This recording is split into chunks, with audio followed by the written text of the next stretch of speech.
ओम शांति। आज हम राजयोग शिविर का दूसरा सत्र देखेंगे, परमात्मा की सत्य पहचान।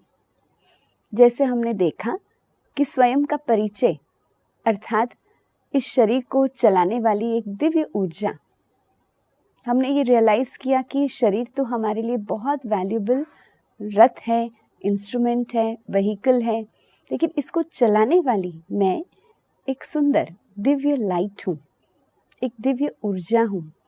आत्मा मस्तक के बीच बैठकर सारा शरीर चला रही है।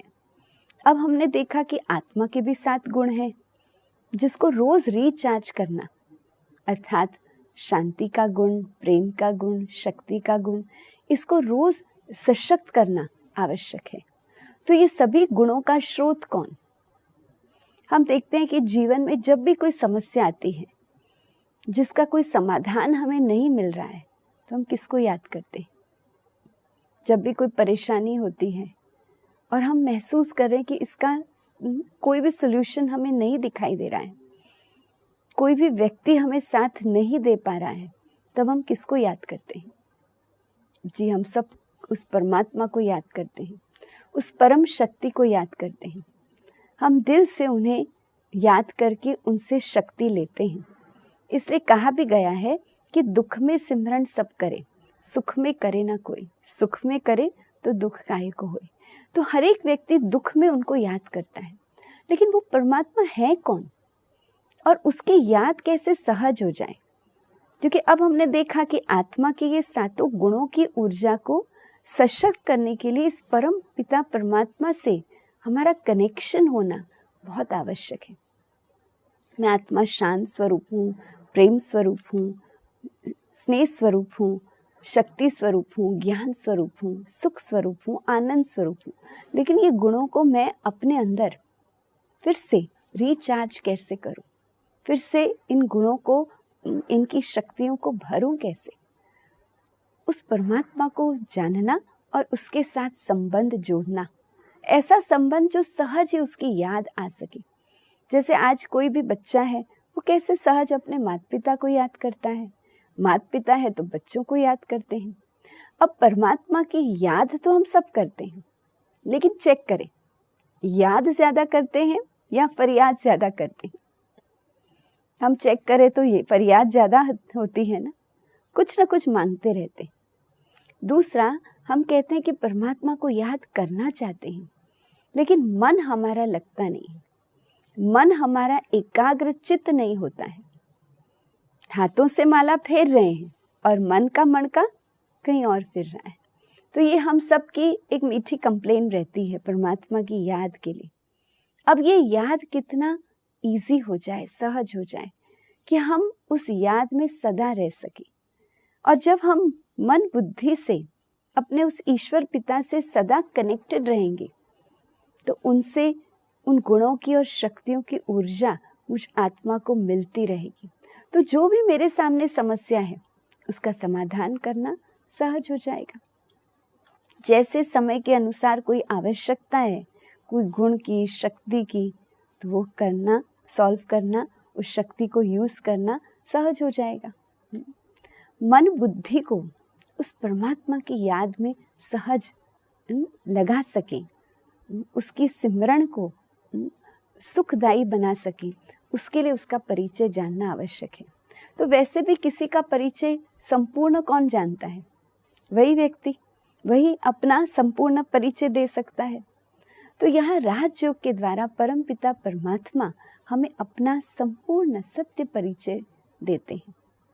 तो जब हमने देखा कि परमात्मा पिता है, तो परम पिता, ऐसे देखा जाए तो मनुष्य आत्माएं अनेक हैं, श्रेष्ठ आत्माएं भी अनेक हैं, धर्मात्माएं भी अनेक हैं, पुण्य आत्माएं भी अनेक हैं, देव आत्माएं भी अनेक हैं, और परमात्मा एक है। क्योंकि जैसे हमने परम शब्द प्रयोग किया, सुप्रीम सोल, तो सुप्रीम माना ही सबसे ऊंचा, तो इसलिए परमात्मा के लिए एक कहा गया है। तो वो सभी आत्माओं से परम है और वो एक है। तो वो किन गुण और शक्तियों के आधार से सभी आत्माओं से परम है? चलिए देखें। तो उसमें 5 मुख्य बातें देख सकते हैं। पहली बात है, कहा गया है कि वो सर्वोच्च है, सबसे ऊंचा। अब किस आधार से ऊंचा है? उसका नाम भी ऊंचा है, उसका कार्य भी ऊंचा है और उसका धाम भी ऊंचा है। इसलिए कहा जाता ऊंचा उसका नाम, ऊंचा उसका काम, ऊंचा उसका धाम, ऊंच ते ऊंच भगवान। तो उसका नाम ऊंचा अर्थात उसकी महिमा ऊंची है। तो जब भी हमने उनका वर्णन भी किया है, उनके गुणों का, तो हम उनकी उपमा सागर से करते हैं। सागर से क्यों करते हैं? क्योंकि हम कहते हैं वो शांति का सागर है, प्यार का सागर है। कोई व्यक्ति में कोई गुण है तो हम कहते हैं ना, ये बड़ा शांत है, इनमें बहुत धैर्यता है, इनमें बहुत मनोबल है, शक्ति है। लेकिन परमात्मा के लिए कहते हैं वो सर्वशक्तिवान है, वो शक्तियों का सागर है, स्रोत है। तो सागर क्यों कहा? क्योंकि उनमें वो गुण और शक्ति बेहद स्वरूप है, अविनाशी है, सदा काल के लिए है। मनुष्य आत्मा में कभी कोई गुण की कमी महसूस होती है। कोई व्यक्ति हमेशा शांत तो रहता है, लेकिन कोई एक समय आ जाता है जब वो उत्तेजित हो जाता है, उसको क्रोध आ जाता है, वो अपसेट हो जाता है। परमात्मा तो है ही शांति का सागर। तो ऊंचा उसका नाम, उसकी महिमा के लिए ये भी कहा जाता है कि अगर सारे सागर को ही स्याही बना दो, आप सारे धरती को ही कागज बना दो, सभी वृक्षों को कलम बना दो, स्वयं सरस्वती भी उसकी महिमा लिखे तो भी पूरी नहीं हो सकती। लेकिन यहाँ उनकी महिमा ऊंच क्यों है? क्योंकि उनका कार्य भी बहुत ऊंचा है। तो हम सब उसको प्यार से याद करते हैं परमात्मा को। तो आज चेक करें कि कौन सा परमात्मा का कोई कार्य है, रोल है, जो हमें व्यक्तिगत रूप में बहुत प्रिय है। हमारे लिए परमात्मा का रोल हमारे लाइफ में कौन सा सबसे इम्पोर्टेंट है, जिसके वजह से हम उनको इतना प्यार से, दिल से याद करते हैं। चेक करें कौन सा वो इम्पोर्टेंट रोल है उनका हमारे लाइफ में। मेरे लिए वो कौन है, क्या उनका मुख्य रोल है? तो कहा जाता है वो दुख हरता सुख करता है। आज कोई भी मनुष्य कई बार जीवन में ऐसा अनुभव करता है कि उसके मन के दुख कोई वो चेंज नहीं कर पाता है, उसको उसका हल नहीं महसूस कर पाता है, अपने मन को ही हील नहीं कर पाता है। तो सर्व आत्माओं का दुख हरता सुख करता, ये पार्ट तो परमात्मा ही बजा सकते हैं। तो ये सबसे मुख्य उनका एक रोल है, सबके दुखों को हरना, अर्थात दुख का कारण को समझाना हमें और उसका निवारण कैसे करना, दुख क्यों हो रहा है, उसका क्या कारण, और कौन से ज्ञान की समझ से हम अपने मन को सकारात्मक दिशा दे सकते हैं। तो दुख हरता सुख करता। फिर हम देखते हैं परमात्मा को पतित पावन कहा गया, प्योरीफायर।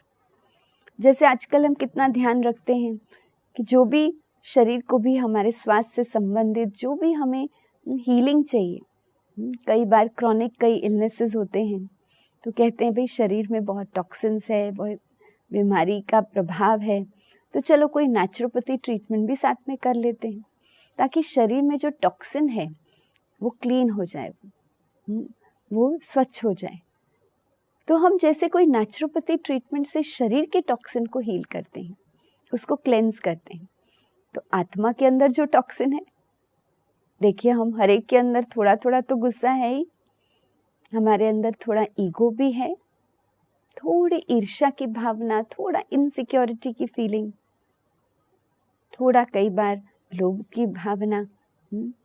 तो ये जो सूक्ष्म कमजोरियां हैं, ये सूक्ष्म आत्मा के अंदर जो किचड़ा है, जो अपवित्रता है, उसको क्लीन करना, उसको स्वच्छ बनाना, शुद्ध बनाना, फिर से आत्मा अपने संपूर्ण पवित्रता का अनुभव कर सके। तो इसलिए कहा जाता है पतित पावन। तो परमात्मा के कई सुंदर रोल हैं हमारे जीवन में, जिसके कारण हम कहते हैं कि ऊंचा उसका काम, उसका नाम उसके कर्तव्य सहित है, और फिर उसका धाम भी ऊंचा है। अब परमात्मा के नाम में शायद थोड़ा विचारों में अंतर हो सकता है, या स्वरूप में, या कोई भी बातों में थोड़ा सा विचारों में अंतर हर एक धर्म में हमने देखा है, लेकिन जहाँ धाम की बात है वहाँ एक मत है। हाँ जी, आप देखिए हमारे क्रिश्चियन भाई बहन जब याद करते हैं कहते हैं ओ गॉड फादर अबव। फिर हमारे हिंदू भाई बहन याद करते हैं तो भी कहते हैं ऊपर वाला जाने। हमारे मुस्लिम भाई बहन याद करते हैं तो भी उसको याद करते हैं तो ऊपर की तरफ बुद्धि चली जाती है। अल्लाह को याद करते हैं तो हम देखते हैं कि सभी धर्मों में परमात्मा के जब स्थान का वर्णन किया गया है तो ऊपर की तरफ इशारा दिया गया है। क्यों? कारण अगर हम देखें तो वैसे कहा जाता है कि सृष्टि जो है ये 3 प्रकार के 3 वर्ल्ड्स का वर्णन किया गया है साइंस के द्वारा। तो एक ऐसी दुनिया है जहाँ हर एक चीज़ लाइट की स्पीड के नीचे चलती है, जिसको अंडर लुमिनस वर्ल्ड कहते हैं, जो साधारण भाषा में हम देह की दुनिया फिजिकल वर्ल्ड कहते हैं। एक ऐसी दुनिया है हर एक चीज़ वहाँ लाइट के स्पीड के पार अर्थात समानता में चलती है। तो वहाँ आवाज़ नहीं हो सकता क्योंकि उसकी तो स्पीड कम है। तो वो दुनिया है लुमिनस वर्ल्ड अर्थात एंजेलिक वर्ल्ड, सूक्ष्म वतन, फरिश्तों की दुनिया। और एक तीसरी दुनिया है जहाँ हर एक चीज़ लाइट के स्पीड के बियॉन्ड चलती है। तो वहाँ समय भी नहीं है क्योंकि समय भी तो लाइट ईयर्स में ही मेजर किया जाता है, तो समय की सीमा से भी पार है। तो वो दुनिया को हम परम धाम कहते हैं, परलोक कहते हैं, शांति धाम कहते हैं। आत्मा जो है वो सुपर लुमिनस बीइंग है और आत्मा के पिता परमात्मा भी सुपर लुमिनस बीइंग है। तो परमात्मा परम धाम निवासी है, इसलिए हम जब उनको याद करते हैं तो हमारी बुद्धि भी उस परम धाम में चली जाती है, ऊपर की तरफ दिशा देती है। वैसे भी अगर हम सृष्टि को देखें, ग्लोब को देखें, तो ग्लोब के अंदर क्या है बताइए? ग्लोब के अंदर क्या है? तो ग्लोब के अंदर तो सब धातु आदि है, मिनरल्स है, आयरन है, ये सब है ना। तो जब भी खोज भी होती है साइंस के द्वारा, तो हम देखते हैं कि साइंस के द्वारा भी खोज ऊपर की तरफ होती है। तो वो शांति की दुनिया जिसको ब्रह्म महातत्व भी कहा गया है, वो परमात्मा के रहने का स्थान है, सबसे ऊंचा। तो हमने देखा कि परमात्मा है ही ऊंचते ऊंच, सर्वोच्च। दूसरी बात, परमात्मा है सर्वज्ञ, सब कुछ जानने वाला। हाँ, कई बार आप देखिए साधारण भाषा में कोई भी बात होती है, हमें नहीं पता, बार बार कोई हमें पूछता है, हम कहते भगवान जाने। भाई मुझे तो नहीं पता, कह देते हैं ना, भगवान जाने, गॉड नोस। तो किस आधार से हमने कहा कि भगवान जाने? हर चीज वो क्यों जाने? क्योंकि परमात्मा को हमने कहा कि वो रचयिता है। तो रचयिता ही अपने रचना के आदि मध्य अंत का सत्य ज्ञान दे सकता है। जैसे किसी ने बहुत सुंदर एक मूर्ति बनाई या एक बहुत सुंदर चित्र बनाया, तो चित्रकार जो है, मूर्तिकार जो है, वही बता सकता है कि उसने उस चित्र में या मूर्ति में उसका संकल्प क्या था, क्या बनाया है उसने, कौन सी प्रेरणा उसे मिली है। वैसे ही हम देखते हैं कि परमात्मा के लिए कहा जाता है कि वो कौन चित्रकार है, अर्थात वो बेहद का चित्रकार, उसके पास ही इस सृष्टि के आदि मध्य अंत की नॉलेज है। और वो माता पिता है। जैसे स्कूल में भी बच्चों को के बारे में अगर कुछ भी जानना है तो फिर टीचर किससे पूछेगी? माता पिता को बुलाएंगी, उनसे जानकारी लेंगी। उनके जो नेबर आदि हैं, संबंधी हैं, उनको तो नहीं बुलाएगी ना, क्योंकि उनके पास उनके बारे में जानकारी नहीं है। जो पूरी जानकारी है वो तो माता पिता के पास ही होगी। ऐसे परमात्मा माता पिता है, तो वो अपने बच्चों के बारे में और इस सृष्टि के जो आध्यात्मिक नियम संयम है, स्पिरिचुअल लॉज जो हैं, उसके बारे में हमें ज्ञान देते हैं। इसलिए कहा गया है कि वो ज्ञान का सागर है, सर्वज्ञ है, सब कुछ जानने वाला है। मनुष्य सृष्टि रूपी बीज वृक्ष जो है, इस सृष्टि को अगर एक वृक्ष के रूप में देखें तो मनुष्य सृष्टि का वो बीज है। अब तीसरी बात है कि वो सर्वोपरि है। हमने पहली बात देखा कि वह तो सर्वोच्च है, सर्वज्ञ है। ये तीसरी बात है कि वो सर्वोपरि है, सबसे न्यारा और प्यारा है, हर प्रकार के बंधन और संबंध से न्यारा। इसलिए गीता में लिखा गया है कि मैं अजन्मा हूँ, अकर्ता हूँ, अभोक्ता हूँ। तो मनुष्य आत्मा तो इस देह के कर्म बंधन में जरूर आती है। अर्थात जब हम देह स्वीकार करते हैं, आत्मा ने प्रवेश किया देह में, गर्भ में, उसके बाद जन्म होता है। तो आत्मा का ये शरीर स्वीकार करना माना जन्म, और आत्मा का ये शरीर छोड़ना माना मृत्यु। तो जन्म और मृत्यु ये एक साइकिल है। अब शरीर लिया, जन्म हुआ, तो क्या होगा? कर्म तो करेंगे, और कर्म में भी चॉइस है। कुछ कर्म आत्मा अपने गुणों के आधार से करती तो वो श्रेष्ठ कर्म है, कुछ कर्म आत्मा अपनी कमजोरियों के वश कर लेती है तो ये विकर्म है। तो कर्म और विकर्म, और फिर उसका फल भी भोगती है आत्मा, जो कि हर कर्म का रिजल्ट है। तो वो जो फल है उसमें थोड़ा दुख, जो भी विकर्म है उसका दुख, और जो अच्छे कर्म है उसका सुख। तो अगर हम देखें तो कर्म फल, पाप पुण्य, सुख दुख, ये साइकिल में आत्मा जरूर आती। लेकिन परमात्मा के लिए जो कहा गया कि वो सर्वोपरि है, वो सुख देने वाला सुखदाता है। किस आधार से?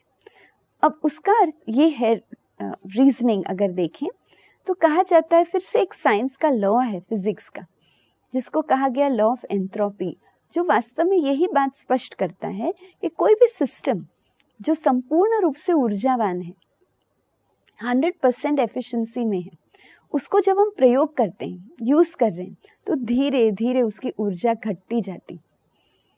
और जब एक ऐसा समय आता है कि अब ये सिस्टम जो है डिस्चार्ज हो रहा है, इसकी ऊर्जा बहुत घट चुकी है, और अब ये सिस्टम को फिर से अगर देखें तो उसको फिर से शक्तिशाली बनाना है, सशक्त करना है, तो क्या करना होगा? उस सिस्टम को एक एक्सटर्नल सोर्स ऑफ एनर्जी से जोड़ना होगा। ये लॉ ऑफ एंट्रोपी कहता है कि नेगेंट्रोपी के लिए उस एक्सटर्नल सोर्स ऑफ एनर्जी से कनेक्ट करना आवश्यक है।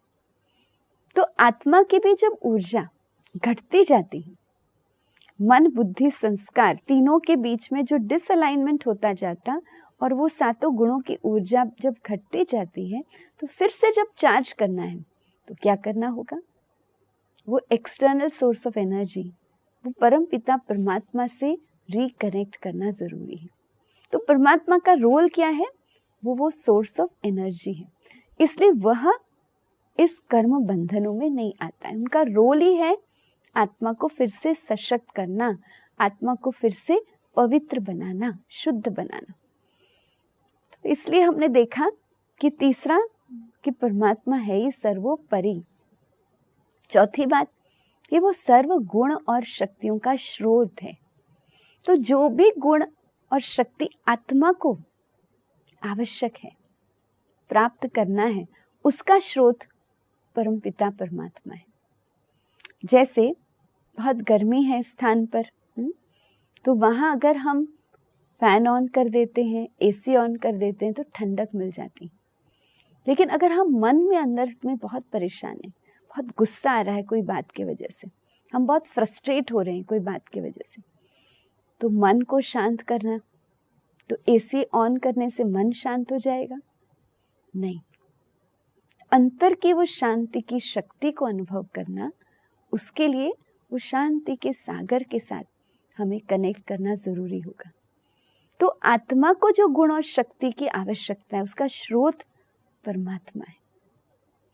और आत्मा जब अपने अंदर ये सारे गुण और शक्तियों को भरती जाती है, तो आत्मा बहुत सक्षम हो जाती है, जो फिर वो स्थूल कर्म में जब आती है, कारोबार करती है, तो जो भी वो कारोबार कर रही है उसमें भी एकाग्रता होने के कारण, परख शक्ति, निर्णय शक्ति उसकी एक्यूरेट होने के कारण, वो सही निर्णय लेकर अपने कार्य में आगे बढ़ती जाती, और फिर उस कार्य में उसके विकास के आधार से उसको जो स्थूल प्राप्तियां भी करनी है, वो भी उसके पास आती जाती।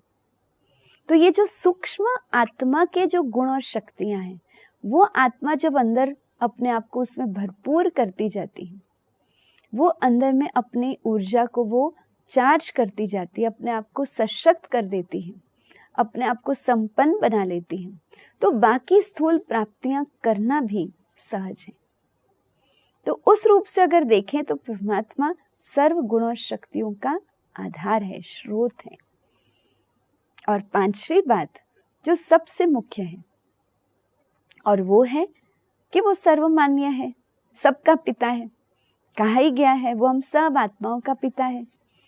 तो पहले भी हमने देखा कि हर एक व्यक्ति के मस्तक के बीच वो सुंदर आत्मा चमक रही है, और हम सब आत्माओं का वो एक ही पिता है। लेकिन आज हम देखते हैं कि थोड़ा इस बात में विचारों में अंतर हो गया है। लेकिन चलिए हम एक यात्रा करते हैं सभी धर्मों की, और हर एक धर्म को अगर हम साक्षी होकर देखते जाएंगे तो हम देखेंगे हर एक धर्म में परमात्मा का सर्वमान्य स्वरूप का परिचय जरूर है। चलिए हर एक धर्म देखते हैं। पहले हम देखते हैं क्रिश्चियन धर्म।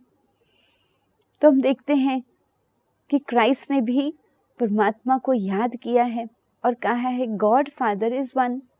उसने कहा कि I am the child of God, I am the son of God, remember God father. तो उसने हमेशा हर एक को उस परमात्मा पिता को याद करने के लिए संदेश दिया। गॉड इज काइंडली लाइट, स्नेह की रोशनी है, लाइट है। और इसलिए आप देखिए चर्च में भी कैंडल जलाते हैं। जब वो क्रॉस पर उनको चढ़ाया गया तब जीसस क्राइस्ट ने क्या कहा? O God forgive them for they know not what they do। हे ईश्वर पिता, इनको माफ कर लेना, क्योंकि ये नहीं जानते कि इन्होंने क्या कर्म किया है, क्या गलत किया है। तो उन्होंने परमात्मा पिता से उनके लिए भी माफी मांगी। जब भी उन्होंने हीलिंग के सुंदर अनुभव दिलाए तो तब भी कहा कि I touch and pray God heals. मैं तो सिर्फ स्पर्श करके ईश्वर को याद कर रहा हूँ, वो तुम्हें ठीक कर रहा है। तो वहां भी उसने ईश्वर पिता की याद दिलाई। तो इसलिए कहा जाता कि गॉड फादर को याद करो, उस निराकार पिता को याद करो। फिर हम देखते हैं कि सिखिज्म में भी अगर हम एक यात्रा करें तो गुरु नानक ने भी कहा एक ओंकार निराकार निर्वैर सत श्री अकाल। वो एक ओंकार है, वो एक है पिता सबका, वो निराकार है। अब निराकार शब्द का अर्थ क्या है? कई बार हम निराकार शब्द से ये समझते हैं कि जिसका आकार ही नहीं है, लेकिन वास्तव में निराकार शब्द एक अंतर का शब्द है। जैसे मैं आपको कहूं कि ये जो कमरा है जहां मैं बैठी हूं, ये कमरा बहुत छोटा है। आप कहेंगे आप जो हॉल में बैठे वो बहुत बड़ा है, क्योंकि आप अगर देख रहे हैं तो आप जो स्थान पर बैठे हैं उसको आप कंपेयर कर रहे हैं छोटे स्थान से, तो वो बड़ा लगता है। अब मैं जब कंपेयर कर रही हूँ तो मैं बड़े स्थान से कंपेयर कर रही हूँ, तो मुझे ये कमरा जहाँ मैं बैठी हूँ वो छोटा लग रहा है। तो वास्तव में ये कमरा छोटा या बड़ा नहीं है, वो अंतर के शब्द हैं। तो उसी रूप से हम देखते हैं कि साकार और निराकार ये दोनों अंतर के शब्द हैं। तो शरीर क्या है? वो साकार है, जो हमने पहले लेसन में देखा। और आत्मा क्या है? निराकार है। और इसलिए आत्मा के पिता भी क्या है? निराकार है। स्वरूप तो एक ही समान होगा ना, इसलिए कहा गया है, गुरु नानक ने भी कहा वो निराकार है, निर्वैर है, जिसका किसी के साथ वैर नहीं, सबका पिता है। उस निराकार सतगुरु को याद करो, गुरुओं का गुरु सतगुरु, जो सबकी सदगति करता है। तो वहां भी हम देखते हैं कि गुरु नानक ने उस निराकार के तरफ इशारा दिया। उन्होंने ज्ञान को का सिमरण कराया। गुरु ग्रंथ साहिब अर्थात जो ज्ञान परमात्मा ने दिया है उसे याद करना है, और उसके आधार से उस निराकार पिता सतगुरु को याद करना है। फिर हम देखते हैं कि हमारे मुस्लिम भाई बहन वहाँ भी किसको याद करते हैं? तो हम देखते हैं वो भी नूरे इलाही कहते हैं। वो भी साकार रूप में नहीं याद करते, उस निराकार रूप में उस अल्लाह को याद करते हैं। नूरे इलाही, नूर का अर्थ क्या है? नूर माना भी लाइट, रोशनी। फिर हम देखते हैं कि हमारे जो जूइश धर्म में यहूदी हैं वो किसको याद करते हैं, तो वहाँ भी धर्म गुरु मोसेस दिखाया गया है, जिसने वर्णन किया कि उनको साक्षात्कार हुआ रोशनी का, बर्निंग बुश लाइट का साक्षात्कार किया, जिस रोशनी ने, जिस शक्ति ने उनको दिशा दी, उनको गाइड किया और उन्होंने वो 10 कमांडमेंट्स लिखे, परमात्मा के महावाक्य सुनाए, वो 10 प्रतिज्ञाएं कराई। फिर हम देखते हैं कि पारसीस जो हमारे भाई बहन हैं, तो वहाँ भी किसको याद करते हैं, फायर टेम्पल, वहाँ भी लाइट को याद करते हैं, रोशनी को याद करते हैं। हम देखते हैं जैनिज्म में, बुद्धिज्म में, तो चाहे महावीर स्वामी जी हैं, चाहे गौतम बुद्ध है, दोनों को हमेशा तपस्या में लीन दिखाया है। देखते हैं ना, तपस्या में लीन। महावीर स्वामी जी भी तप कर रहे हैं और वो तप से उन्होंने अपने अंदर वो शक्ति धारण की जिससे उन्होंने अपने कर्म इंद्रियों को जीता। तो जैसे वहाँ दिखाया है कि उन्होंने कितने वर्ष तपस्या की, उस तपस्या की शक्ति से उन्होंने कर्म इंद्रिय जीतना ये विधि सिखाई। तो जय जिनेंद्र जो कहते हैं कि कर्म इंद्रियों को जीतना है, तो प्रैक्टिकल में उनको हमेशा उस तपस्या स्वरूप में दिखाया है और उस परमात्मा की याद में वो कर्म इंद्रिय जीत स्वरूप दिखाया है। फिर हम देखते हैं कि गौतम बुद्ध, उनके लिए भी गायन है कि कैसे उन्हें ज्ञान का बोध हुआ, परमात्मा से वो ज्ञान की रोशनी मिली और उन्होंने हमें कर्मों के लिए गाइडेंस दिया कि कैसे हमें कर्मों को श्रेष्ठ बनाना है, 4-fold कर्मा पाथ का ज्ञान दिया। तो हम देखते हैं कि सभी धर्म पिताओं ने हमें इशारा दिया, हमें संदेश दिया कि उसे याद करना है। किसको याद करना है? आत्मा के पिता को याद करना है। अब हिंदू धर्म है जिसमें अनेक दैहिक अर्थात फिजिकल स्वरूप में बहुत सारे देवी देवताओं के रूप में परमात्मा की मान्यता है। 33 करोड़ देवी देवताओं का गायन है। वैसे हमने पहले भी देखा कि देवी देवता अर्थात दैवी गुणधारी आत्माएं, तो वो तो स्वरूप में अनेक हैं, लेकिन हिंदू धर्म में भी एक निराकार स्वरूप जरूर है परमात्मा का। वो कौन सा है?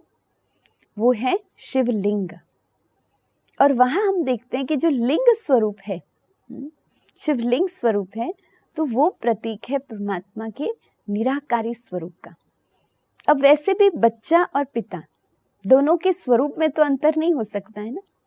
जैसे मैं एक ह्यूमन बीइंग हूँ, मनुष्य हूँ, मनुष्य आत्मा जैसे कहा, तो ये शरीरधारी जो स्वरूप है मेरा, तो इसका पिता कैसा होगा? वो भी शरीरधारी होगा। तो पिता और बच्चा दोनों के स्वरूप में तो अंतर नहीं हो सकता है। हाथी है तो उसका पिता भी हाथी होगा। तो मैं आत्मा हूँ, तो आत्मा का पिता भी कैसा होगा? आत्मिक स्वरूप होगा। लेकिन पिता है और गुणों का, शक्तियों का स्रोत है, इसलिए उसको परम पिता परमात्मा कहा। तो इसलिए हमने देखा कि परमात्मा का भी वो निराकारी स्वरूप शिवलिंग स्वरूप दिखाया हुआ है। और जो 12 ज्योतिर्लिंगम है, वह हर एक ज्योतिर्लिंगम के स्वरूप को स्वयंभू कहा गया है, अर्थात वो स्वयं निर्माता है, वह रचयिता है। और इसलिए जब हम परमात्मा का नाम भी कहते हैं कि परमात्मा स्वयं आकर जब अपना परिचय देते हैं, तो उनका नाम उन्होंने कहा है शिव पिता। अब यहाँ संस्कृत में शिव शब्द जो है उसका अर्थ क्या है? नहीं, शिव का शाब्दिक अर्थ क्या है? शिव का अर्थ है बिंदु, पॉइंट। तो परमात्मा आत्मा का पिता है तो जरूर बिंदु स्वरूप है। दूसरा अर्थ है कल्याणकारी, कहते हैं ना शिव शिव बोलो, अर्थात कल्याणकारी बोलो। तो शिव का शब्द का अर्थ ही है कल्याणकारी।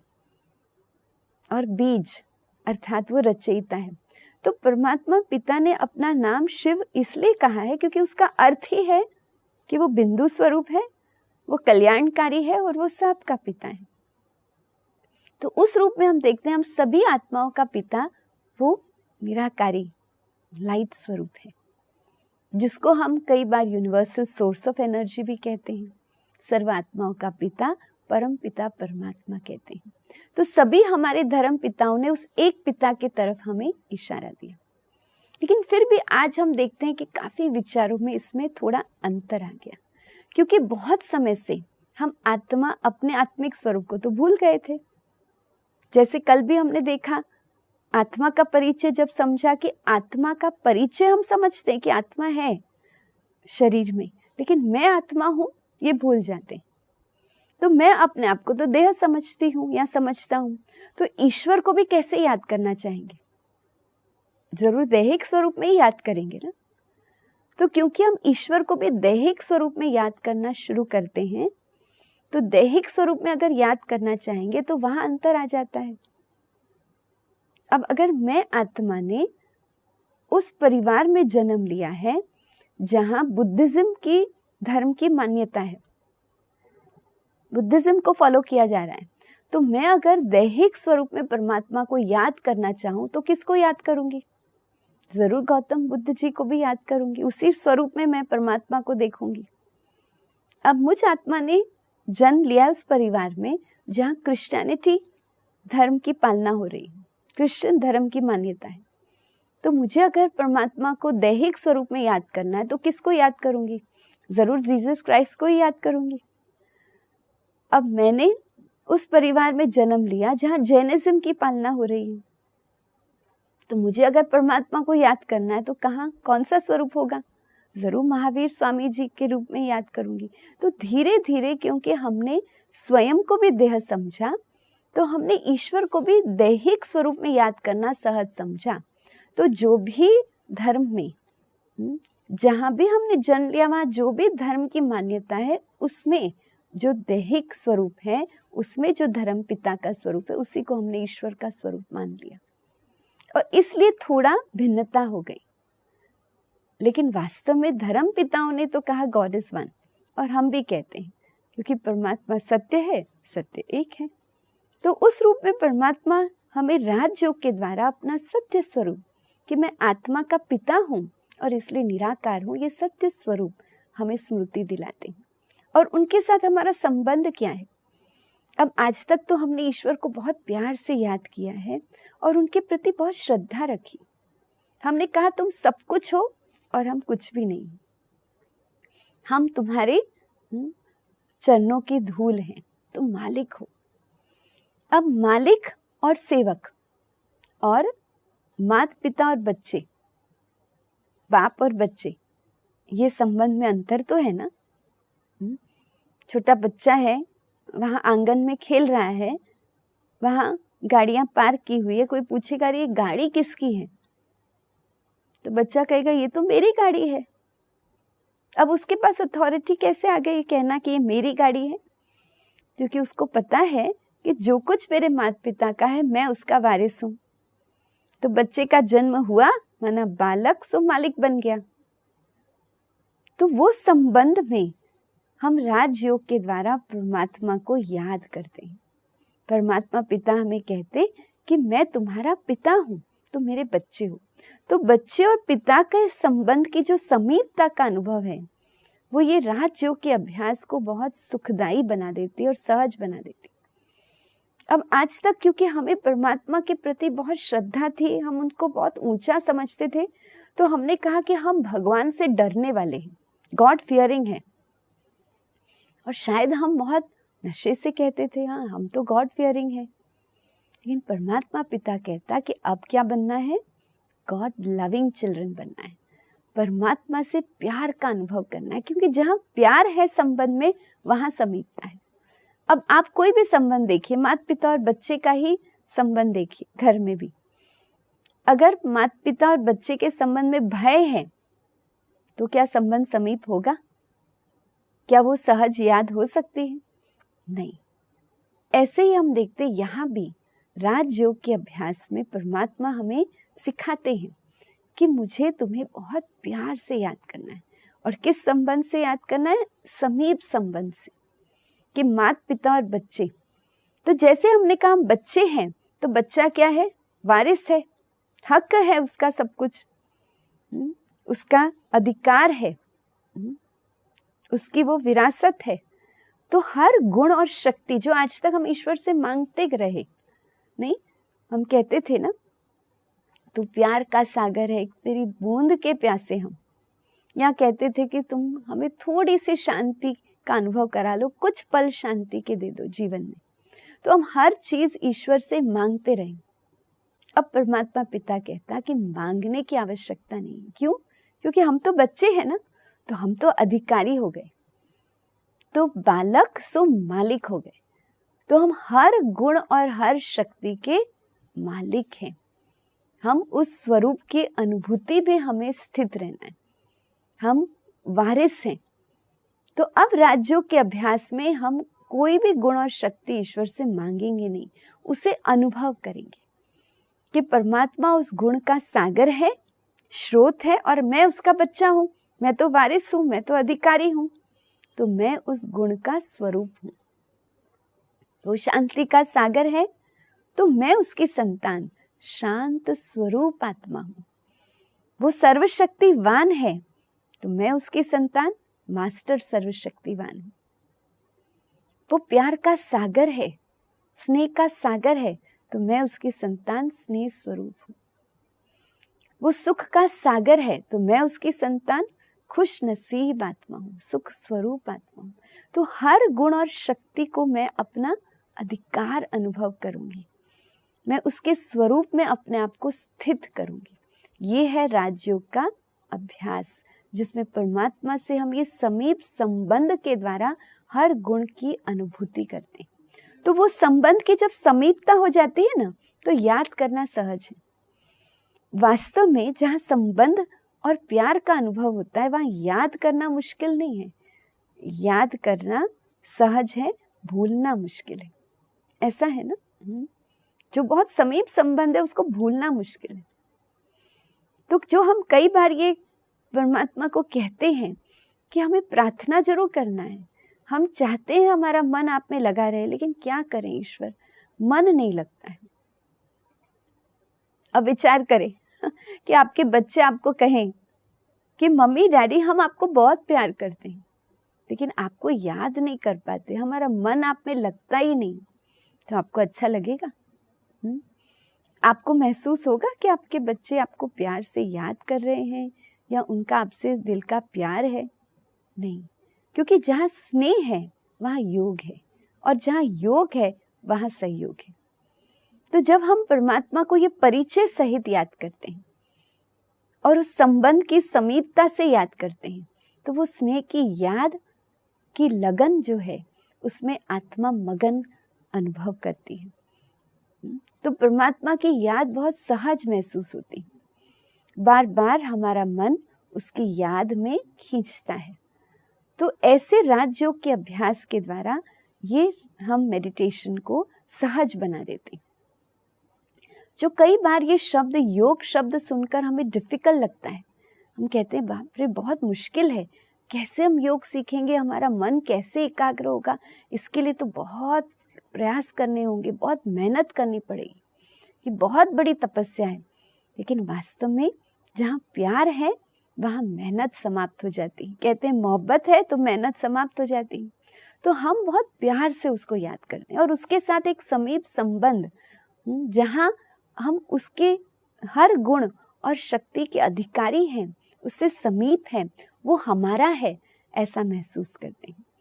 और जब परमात्मा से ये समीप संबंध का आप अनुभव करेंगे, उसके सत्य परिचय को जान उससे वो संबंध जोड़ लेंगे, तो वो अपनेपन का जो अनुभव है वो आपको याद में तो सुख देगा ही, लेकिन हर पल उसके साथ का अनुभव कराएगा। और वैसे भी साइंटिफिकली कहा गया है कि जब दो एनर्जीज मीट होती है तो फ्लो ऑफ एनर्जी हायर से लोअर में होती है। तो सदा ही वो साथ का अनुभव, अर्थात सदा शक्तियों का अनुभव करते रहेंगे, क्योंकि वो तो दाता है। एक बहुत सुंदर कहानी मुझे याद आ रही है। इस कहानी में एक छोटा सा बच्चा है, वो अपनी मदर के साथ ये शॉपिंग करने गया है। अब ये शॉपिंग में एक जैसा छोटा मॉल जैसा है, वहाँ काफ़ी खाने पीने की चीज़ें जो भी आवश्यक है वो सब चीज़ें अलग अलग स्थानों पर दिखाई गई है, डिस्प्ले है। तो बहुत बड़ा बास्केट लेकर उनकी मदर जो है वो हर चीज़ जो भी उनको चाहिए वो डालती जाती है। बच्चा भी साथ में, बच्चा छोटा है, वो थोड़ा खेल रहा है इधर उधर। अब वहाँ जब काउंटर पर आता है, छोटा सा मॉल है, दुकान है, तो काउंटर पर जो मालिक है वो बैठा है और उसने वहाँ काउंटर पर, कैश काउंटर के बाजू में 3-4 बहुत बड़ी बड़ी बॉटल्स रखी हुई, बर्नियाँ, जिसमें बहुत सुंदर सुंदर टॉफ़ीज़ हैं, स्वीट्स हैं, टॉफ़ीज़, अब रंग बिरंगी और बहुत सुंदर है। तो बच्चा माँ के साथ इधर उधर खेल भी रहा है, लेकिन सारा उसका ध्यान वो टॉफ़ीज़ की तरफ है। तो वो बार बार वहाँ काउंटर की तरफ आ जाता है, वो टॉफ़ीज़ को देखता है, जो काउंटर पर मालिक है उनको देखता है, फिर वापस चला जाता है, फिर वहाँ आता है। तो 2-3 बार आने से जो काउंटर पर बैठे हैं मालिक, वो बच्चे को कहते हैं, बेटा आपको चाहिए तो आप टॉफ़ी लो। तो वो उस अंकल को देखता है। अब उसकी माँ ने सारा जो भी अपने बास्केट में खरीदना था वो सब डाल दिया है और वो काउंटर पर पहुंच गई माँ, और उसने सारा सामान निकाल कर उसको वो चेक कर रहे हैं, बिल बना रहे हैं। तो मालिक बैठा है, तो उसने एक बॉटल खोल दिया, उसका ढक्कन, और बच्चे को कहा, बेटा तुम ले लो टॉफ़ी। अब बच्चा जो है अपनी माँ की तरफ देख रहा है, फिर उस अंकल की तरफ देख रहा है जो मालिक है। तो माँ भी कहती है कि बेटा ले लो। बच्चा लेता ही नहीं है, वो फिर से अपनी माँ की तरफ देखता है, फिर से अंकल की तरफ देखता है। तो फिर वो अंकल उसको बोलता है जो मालिक है कि बेटा ले लो। उसकी माँ भी कहती है हाँ बेटा ले लो, लेकिन वो बच्चा लेता नहीं, दोनों की तरफ देखता रहता है। फिर उसके बाद जो मालिक है वो उस बॉटल में अपना हाथ डालकर वो टॉफ़ी बच्चे को दे देता है, कहता है अच्छा लो बेटा लो।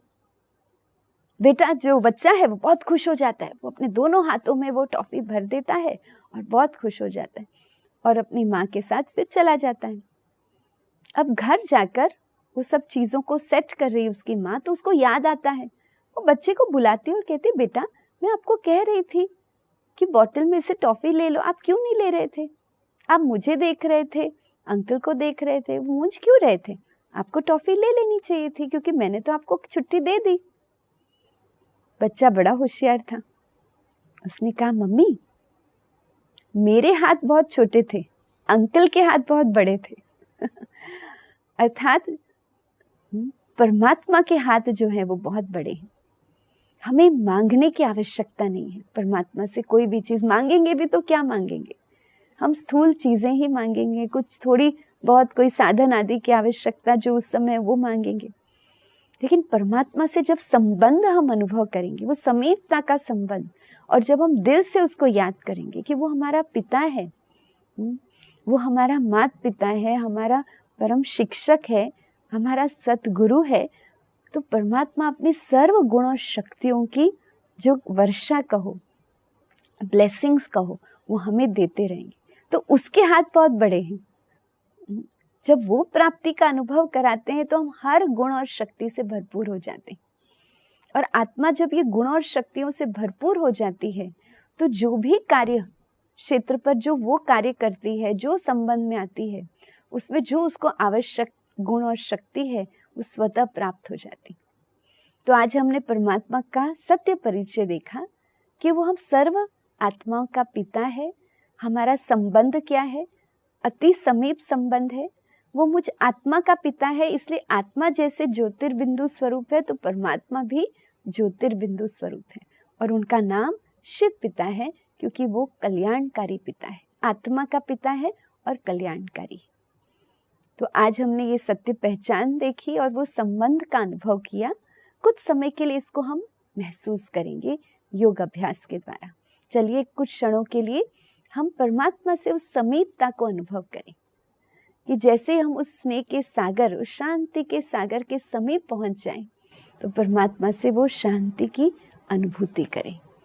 तो चलिए कुछ समय के लिए थोड़ा एकाग्र होकर बैठ जाएंगे, मन बुद्धि को बाहर की सभी बातों से समेट लेंगे। कुछ चिंतन मैं आपको देती जाऊंगी, उसी आधार से आप मन में संकल्प भी निर्माण करना और बुद्धि के द्वारा हर संकल्प को, हर थॉट को विजुलाइज करना। कुछ समय के लिए मन बुद्धि को बाहर के जगत से समेट लेते हैं।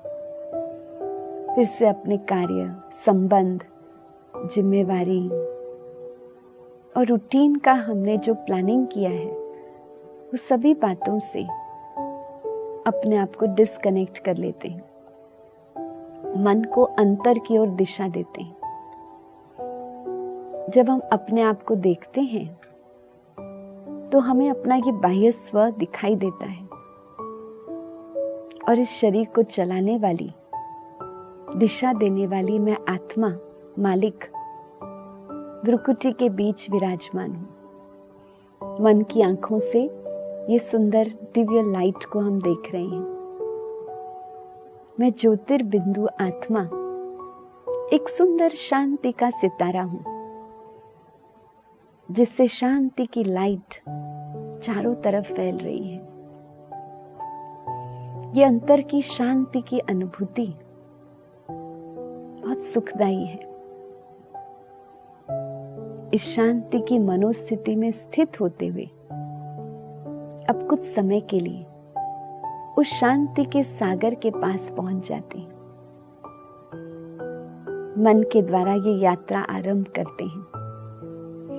मन की आंखों से देखें कि मस्तक के बीच ये छोटा सा शांति का चमकता हुआ सितारा अब उड़ चला इस आवाज की दुनिया से पार, उस प्रकाश की दुनिया में। सोनेरी लाल प्रकाश ही प्रकाश है। वो शांति की दुनिया, ये शांति धाम जहां चारों तरफ शांति ही शांति है।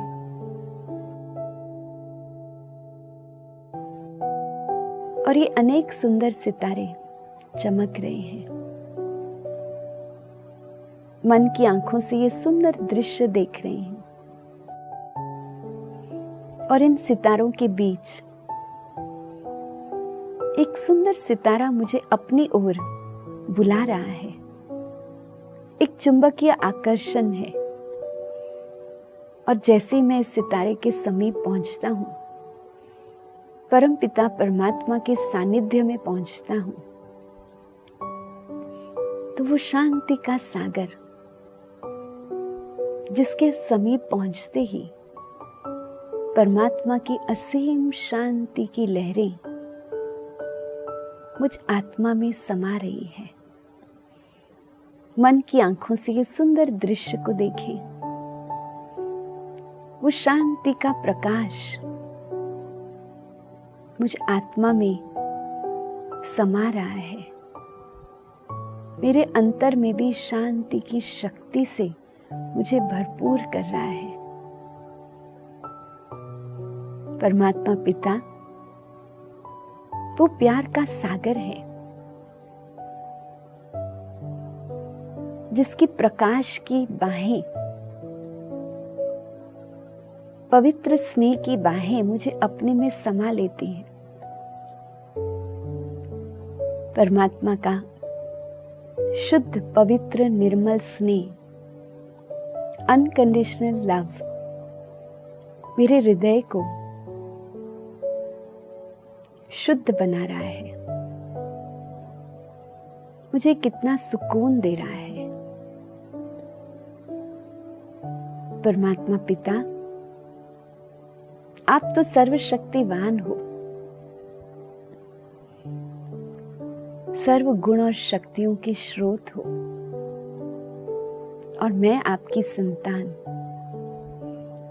मास्टर सर्वशक्तिवान हूं।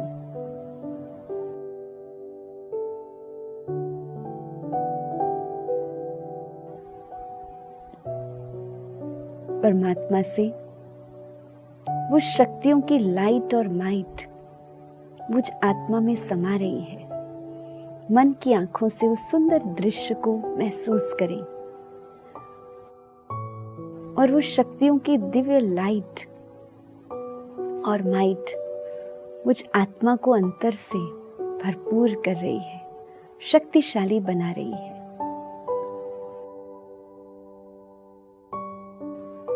परमात्मा के सानिध्य में उस शांति को, शक्तियों को और परमात्म प्रेम को अंदर समाते हुए अपने आप को भरपूर ब्लेस्ड फील करते हुए हम फिर से अपने आप को इस वर्तमान में देख रहे हैं। तो आज हमने परमात्मा की सत्य पहचान अर्थात परिचय देखा। फिर हम कल के सत्र में राजयोग की सहज विधि और सिद्धि देखेंगे। ओम शांति। निराकार परमात्मा से कनेक्शन जोड़कर अपने मन को शांत और शक्तिशाली बनाने के लिए सीखिए राजयोग मेडिटेशन। 7 दिन सिर्फ 1 घंटा रोज आप ब्रह्मा कुमारीज मेडिटेशन सेंटर पर राजयोग निशुल्क सीख सकते हैं। अपने नजदीकी सेंटर का एड्रेस जानने के लिए या मेडिटेशन ऑनलाइन सीखने के लिए आप हमें ईमेल करें contact@awakeningtv.in या कॉल करें 8209333033 या 8209888988 पर।